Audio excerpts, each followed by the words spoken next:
بسم الله الرحمن الرحيم. الحاقة ما الحاقة وما أدراك ما الحاقة كذبت ثمود وعاد بالقارعة فأما ثمود فأهلكوا بالطاغية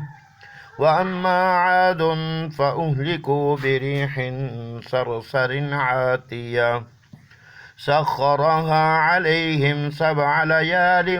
و8 أيام حسوما فترى القوم فيها سرعا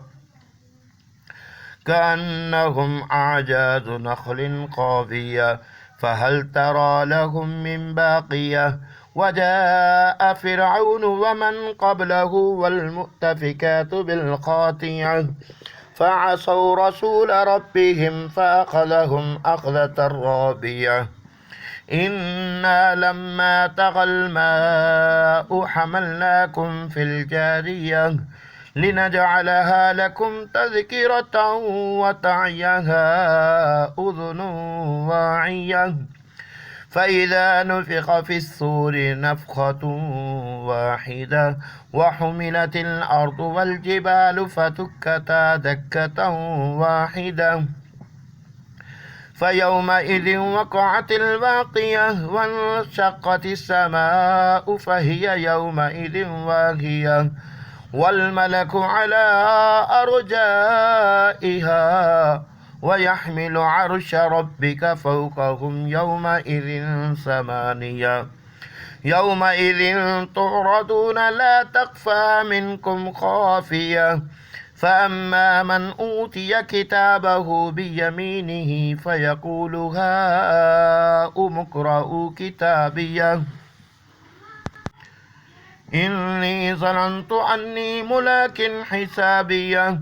فهو في عيشة راضية في جنة عالية قطوفها دانية كلوا واشربوا هنيئا بما أسلفتم في الأيام الخالية وأما من أوتي كتابه بشماله فيقول يا ليتني لم أوت كتابيه ولم أدر ما حسابيه يا ليتها كانت القاضية ما أغنى عني ماليه هلك عني سلطانيه خذوه فغلوا ثم الجحيم صلوا ثم في سلسلة ذرعها 70 ذراعا فاسلكوا إنه كان لا يؤمن بالله العظيم ولا يحض على طعام المسكين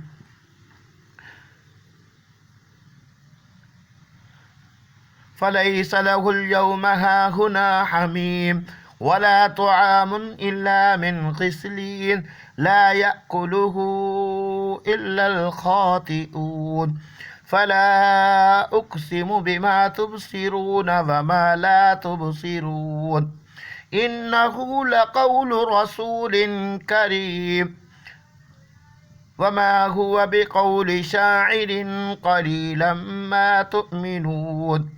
ولا بقول كاهن قليلا ما تذكرون تنزيل من رب العالمين ولو تقول علينا بعض الأقاويل لأخذنا منه باليمين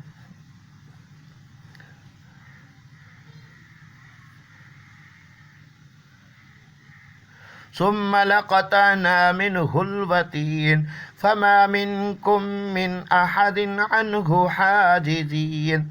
وإنه لتذكرة للمتقين وإنا لنعلم أن منكم مكذبين وإنه لحسرة على الكافرين وإنه لحق اليقين